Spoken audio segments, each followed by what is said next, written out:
Hello, I'm Harris, and today I'm going to teach you how to do one FRQ from Calculus BC about related rates. So this is from the 2016 exam, and again it was from the BC exam, and it was the very last one, so it confused quite a lot of people, even though it's not that bad as we take a look at it. So first let's analyze the context of this problem. So it gives us this image right here, and it gives us all of this information right here. So first let's read it. It says the inside of a funnel has circular cross sections as shown in the figure to the right. So basically this funnel is infinitely many circles added together.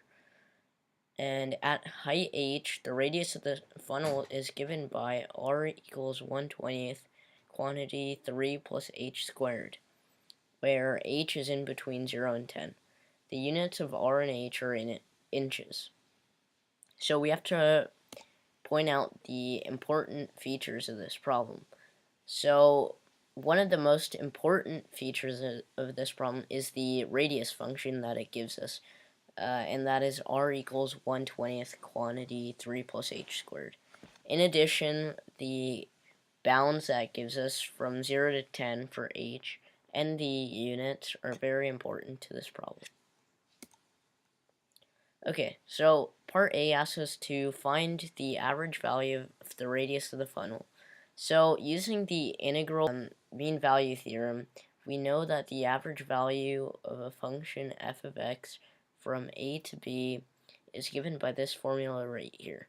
So similarly, we can substitute a to be 0 and b to be 10. So we'll get this with that. And since we have a 1/20th out in front here, we can just move it out in front and multiply it by 1/10. So you have 1 over 200. And now from here, it's pretty simple. So we can just do a reverse power rule, and we just need to evaluate it from 10 to 0. And luckily at 0, this all cancels out. So we just have to consider 10. So that is just equal to this once we plug 10 in, and we should get this answer. So one common mistake here is to not include the DH and the constant out in front. So those will lose people a lot of points as we go into looking how the points are weighted for this individual part. Another thing that people miss is the unit. So again, remember to put inches right here. And if you need a reminder to put units at the end, so be it. You can do that, just as long as it doesn't lose you the point, because that's a pretty free point at the very end. So the first point is awarded for the integral setup as a whole. So if you know the MVT for integrals, that should be pretty basic. And then if you take the antiderivative using reverse power rule, that's also not that difficult. So then you evaluate it from 10 to 0, and getting this answer is the final point. So this is basically 1/3 of the whole FRQ here. And yeah, so the units is also part of the guidelines. Okay, so now it asks us to find the volume of the funnel. So this is where the image is important. So as I said before, it's basically the funnel can be represented as infinitely many circles on the interval 0 to 10, height equals 0, height equals 10. And basically that's the volume of the funnel as a whole. So another way of looking at it is geometrically. So if we see that it's just these circles, it's pi r squared. And you may remember rotations, it's kind of similar to that too, where r is basically y, and you're rotating that function about the x-axis. If you think of this baseline, the center line, as the x-axis. It's the same formula. So again, it's from 0 to 10.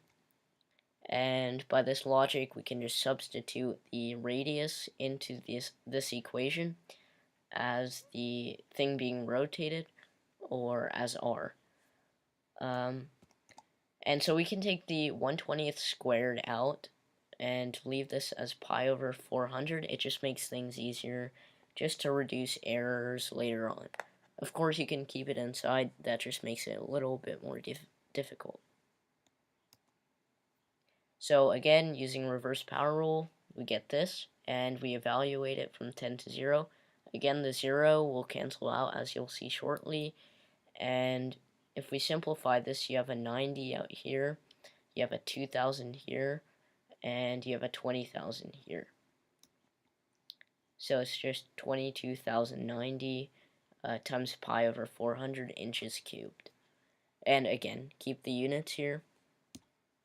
So these are the points awarded. This is the other 1/3 of the problem itself.